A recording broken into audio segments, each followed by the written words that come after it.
শিক্ষা ব্যবস্থা। আমরা আমাদের মাদ্রাসার শিক্ষা ব্যবস্থার জন্য সরকারের কাছ থেকে বড় ধরনের কোনো বরাদ্দ চাই না, তেমন কোন সহযোগিতা আমরা অতীতে চাইনি।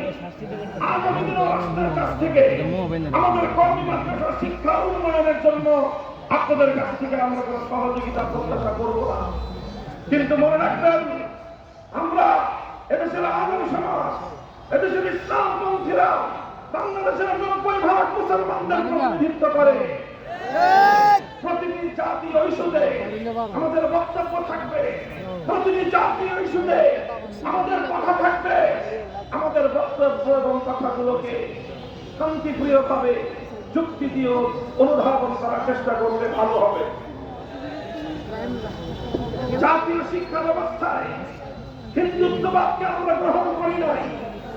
শেখ হাসিনার মাধ্যমে শেখ হাসিনা যাদের সেবাদাসী ছিল, সেই হিন্দুত্ববাদী ভারত সরকার আমার দেশের আগামী প্রজন্মকে হিন্দুত্ববাদে দীক্ষিত করবার পায়তারা চালিয়েছিল। এদেশের ছাত্র জনতা খুশে উঠে, এদেশের ইসলাম প্রিয় জনতা বুকের রক্ত দিয়ে হিন্দুত্ববাদকে রুখে দিয়েছে।